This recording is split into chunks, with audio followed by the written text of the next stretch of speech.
Break के बाद पुनः आपका स्वागत। और ब्रेक के बाद हम बात करेंगे हमारी खास पेशकश नहीं चाहिए बाबा।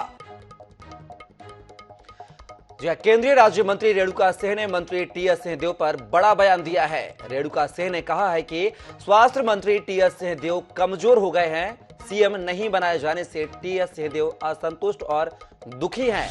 टीएस बाबा के बीजेपी में आने की बात पर रेणुका सिंह ने कहा है कि बीजेपी को बाबा की जरूरत नहीं है।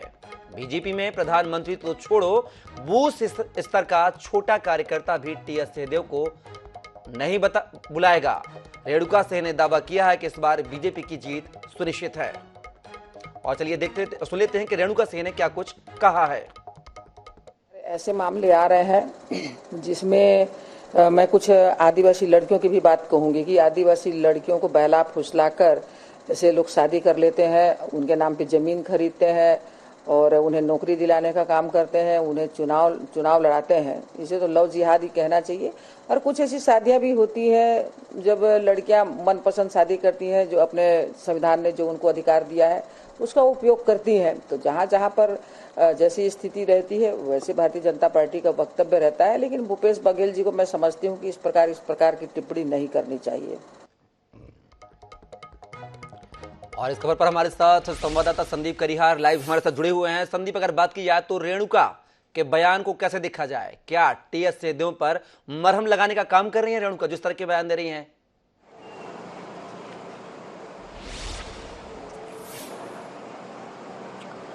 देखिए, चुनावी वर्ष की शुरुआत हो चुकी है। यही कारण है कि नेता अपने पार्टी में देखने के बजाय दूसरे पार्टी पर झांकने का जो सिलसिला है वो शुरू हो चुका है। यही वजह है कि भाजपा और कांग्रेस दोनों ही एक दूसरे पार्टी पर हमला बोल रहे हैं। कुछ इसी तरीके से चटकारे लेते हुए केंद्रीय राज्य मंत्री हैं रेणुका सिंह बिलासपुर के प्रवास पर पहुंची थी। उन्होंने स्वास्थ्य मंत्री टीएस सिंहदेव पर चटकारे लेते हुए तंज कसा है। कहा है कि बाबा अब कमजोर हो चुके हैं और वो अपने क्षेत्र में भी अब वो कमजोर साबित हो रहे हैं। लगता है कि वो सीएम नहीं बन पाए हैं। यही वजह से वो काफी दुखी और संतुष्ट हैं। और यहाँ तक बस नहीं रुकी रेणुका सिंह, उन्होंने यहाँ तक कह दिया कि टीएस सिंहदेव ने एक समय कहा था कि अगर प्रधानमंत्री भी उनको ऑफर अगर देंगे कि भाजपा में आप प्रवेश कर ले, तो इसका भी जवाब पर पलटवार करते उन्होंने कहा कि प्रधानमंत्री तो छोड़िए, एक निचले स्तर के कार्यकर्ता भी बाबा को प्रवेश नहीं कराएंगे। बाबा की भारतीय जनता पार्टी में कोई जगह नहीं है और वो बहुत कमजोर हो चुके हैं। यही कारण है कि आज जो बाबा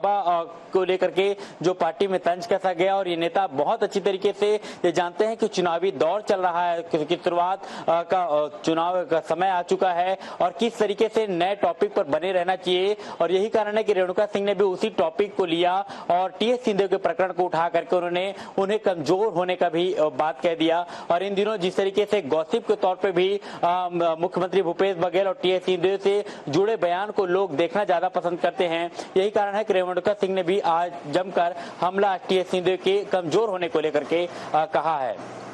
संदीप, अगर बात की जाए तो रेणुका सिंह ने यहाँ पर मुख्यमंत्री भूपेश बघेल पर भी बयान बातों बातों में निशाना साधा और उन्होंने कहा है कि लव जिहाद को लेकर भी यहाँ पर कहीं ना कहीं भूपेश सिंह को घेरने की कोशिश की। उन्होंने कहा है कि अगर बीजेपी ने करे, कोई बीजेपी जनप्रतिनिधि कहे तो लव जिहाद होता है, लेकिन जब आदिवासी बेटियों के साथ दूसरे धर्म के लोग जो है शादी करके जबरदस्ती उनसे उनके नाम पर प्लॉट खरीदते हैं, उनके नाम पर आरक्षण का लाभ लेते हैं, उनके नाम पर नौकरी लेते हैं, उनके नाम पर पार्टी से चुनाव लड़ा जाता है आदिवासियों के नाम पर, उनको लेकर भी कहीं ना कहीं आदिवासियों में जो धर्म परिवर्तन हो रहा है उसको लेकर भी कहीं ना कहीं निशाना साधने की कोशिश की है। चुनावी साल में क्या इसका फायदा दिखाई देगा 2023 के चुनाव में?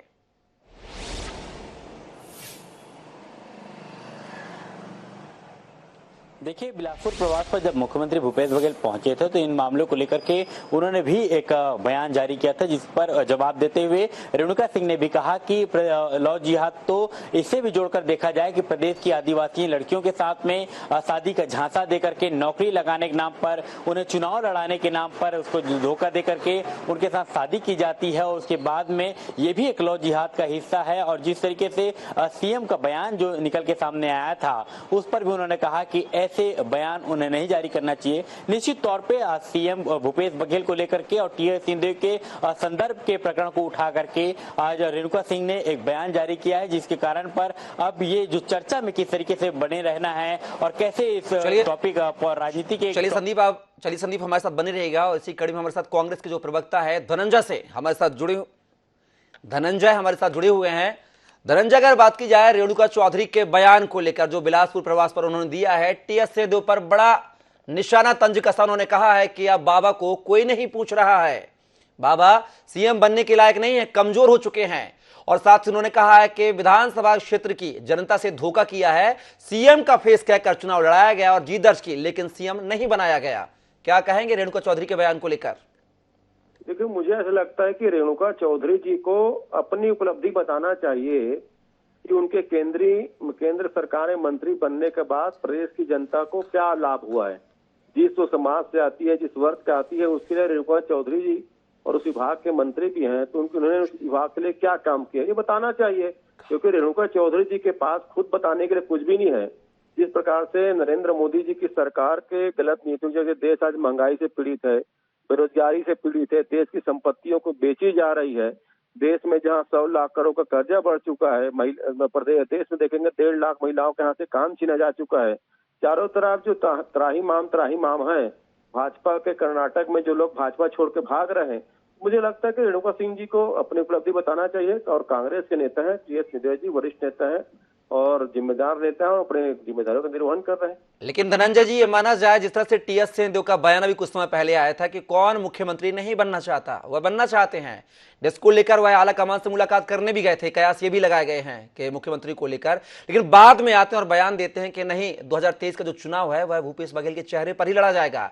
तो क्या माना जाए कि पार्टी आला कमान ने टीएस सिंहदेव को मुख्यमंत्री के लिए हाँ नहीं भरी है, जिसकी वजह से उन्होंने दर्द भरी अंदाज में इस तरह का बयान दिया है? लेकिन मुझे लगता है कि ये जो आपका सवाल है उचित नहीं है, क्योंकि पूरा प्रदेश और कांग्रेस का हाईकमान जो है भूपेश बघेल जी के नेतृत्व में प्रदेश में चुनाव लड़ने की बात कहें, वो टीएस सिंहदेव जी ने कहा है, तो आपका बयान सिर्फ कयास है और अफवाहों की बाजार है। मुझे नहीं लगता इस प्रकार के कोई जो सवाल है जिसका कोई औचित्य नहीं है जवाब देना, ऐसा लगता है। चलिए, हमारे साथ आप बने रहिएगा। और हमारे साथ इसी कड़ी में संजय श्रीवास्तव, बीजेपी प्रवक्ता भी जुड़ चुके हैं। संजय जी, रेणुका चौधरी ने बयान दिया है बिलासपुर में कि टीएस सिंहदेव जो है वह अब सीएम बनने के लायक नहीं है। साथ ही उन्होंने यह कहा है कि प्रधानमंत्री तो छोड़ो, बीजेपी का बूथ स्तर का कार्यकर्ता भी उनसे मिलना पसंद नहीं करता है। क्या माना जाए, चुनावी साल इस तरह की बयानबाजी सामने आ रही है या टीएस सिंहदेव पर तंज कसा गया है? संजय जी, आवाज मिल रही है आपको? शायद संपर्क स्थापित नहीं हो पाया है संजय श्रीवास्तव से। धनंजय जी, अगर बात की जाए टीएस सिंहदेव का टीएस सिंहदेव के जो बयान आया था, जिसको लेकर मुख्यमंत्री की दौड़ की उन्होंने बात की थी, हवाला किया था, इसमें अगर रेणुका चौधरी ने कहा है तो उसमें बुरा क्या कहा है? वास्तव में मुख्यमंत्री तो बनना चाहते हैं, उन्होंने सार्वजनिक बयान भी दिया है।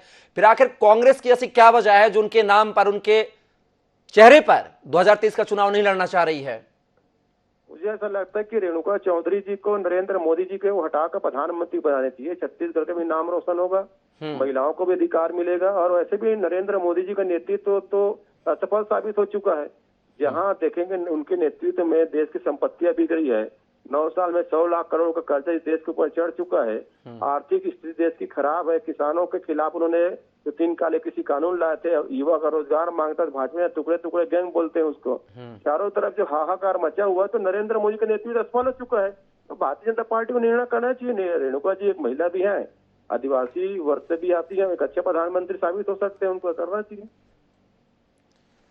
अगर बात की जाए जिस तरीके से जो ताबड़तोड़ बात की जाए तो चुनावी कैंपेन में कांग्रेस और बीजेपी नजर आ रही है, कहीं ना कहीं धनंजय, जिस तरीके से अगर बस्तर क्षेत्र में बात की जाए तो अभी गृह मंत्री अमित शाह ने अभी हाल ही में बस्तर का दौरा किया था, सीआरपीएफ कार्यक्रम के दौरान एक बड़ी चुनावी सभा का शंखनाद भी उन्होंने किया था, कहीं ना कहीं 2023 के चुनाव के मद्देनजर। और आज प्रियंका गांधी भी वहां पर पहुंची हुई हैं। तो क्या माना जाए कि जहां जहां बीजेपी जा रही है वोट बैंक कैंपेनिंग के लिए, वहां पीछे पीछे कांग्रेस भी पहुंच रही है ताकि सेंध ना लगा पाए बीजेपी के वोट बैंक में, कांग्रेस के वोट बैंक में? देखिए, वो बतौर गृह मंत्री सीआरपीएफ के जो कार्यक्रम थे, जो उनके शायद सिल्वर जुबली या गोल्डन जुबली ईयर था, उस कार्यक्रम में आए थे, और उस सरकारी कार्यक्रम में आए थे, कोई चुनावी कार्यक्रम में नहीं आए थे, पहली बात। दूसरी बात, बस्तर की जनता का पूरा विश्वास भूपेश बघेल सरकार के ऊपर में।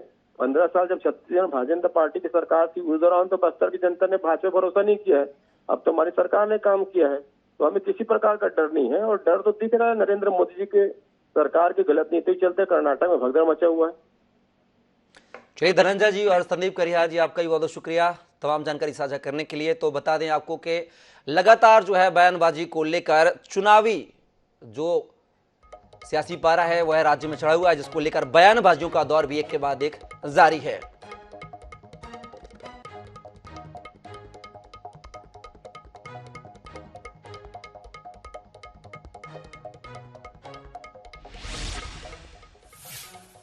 फिलहाल के लिए खबरों में बस इतना ही। आप बने रहिए INS 24/7 के साथ।